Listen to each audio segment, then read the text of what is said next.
Zoo Buddies, brought to you by Animal House, your local hometown pet store in business for 40 years. 2934 Cypress Street, West Monroe.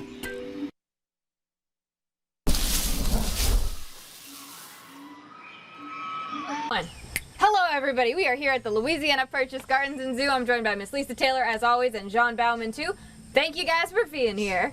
You're welcome. Good morning, Jessica. Good morning, everybody. Thank you for being here. Alright, well I love this. This is like my favorite day of the week anytime we get to shoot a Zoo Buddy segment, and right now we got some fun people behind us. We have 4 baboons, right? Yes, ma'am. Tell me a little bit about them. Well, this is George, and he is a dominant male, and he's got 3 females with him. Okay. One is a dominant female, one is, I guess you can say a semi-dominant because it's his child, and then one is a subordinate. They live in a monarchy. You have a totem pole all the way down, and whether you have 300 in a group or 4 in a group, you're always going to have that one dominant male, and he's going to have a dominant female. And they take it very seriously, their Yes. hierarchy. Yes, they do. And so when they are out in groups, how many people can live in a troop at a time? How many baboons? Oh, they can get up to almost 600 in the wild. Wow. Yeah, Yeah. pretty amazing. So these guys are actually from Africa, and they live in a foresty, deserty, kind of mid part of Africa, and so they're foragers. So these guys, they want to eat, they're finding food all throughout the day, about 80% of the day. And so in the exhibit, Jean just hooked them all up real good. She puts a little bit of hay out there, a little bit of this, a little bit of that, sprinkles some little trail mix and cool things in it, and so the baboons will actually pick through it throughout the day. And the funny thing is, these guys have these cheek pouches, Yes. right? So not only are they eating a couple snacks, but they save a lot of snacks in these cheek pouches, and they'll get big like hamsters, right?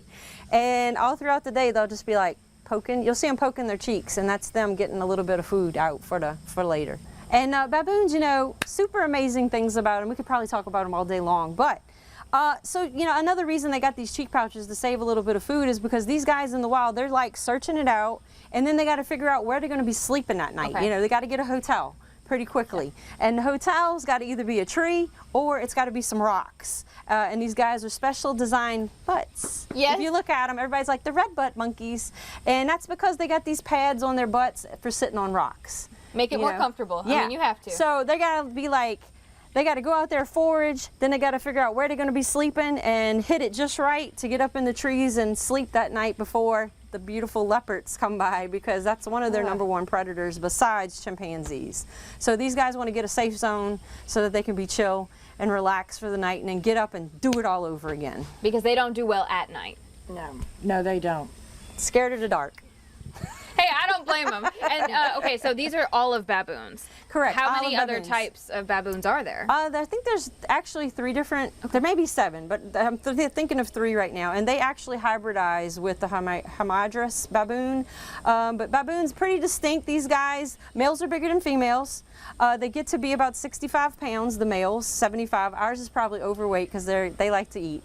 They're foodies. And they have that beautiful long snout, and they have a gorgeous mane, the boys, and the girls don't. They're more sleek.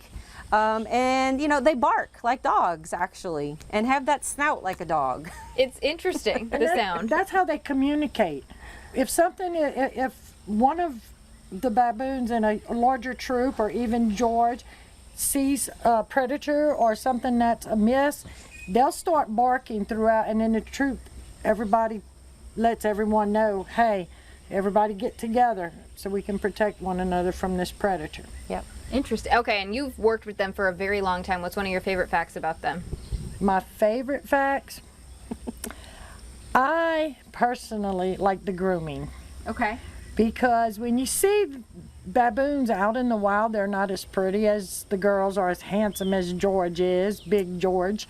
And he'll lay up on that podium in the back, and they just pick him and groom him and run their fingers, and he'll lay like this out in the sun like he's a big king, which he is, because he's George. And they also give each other lots of love that way too, the females. That's affection. I love it. Thank you guys for telling us more about this troop. We'll have more information on our website, knoe.com, after the show.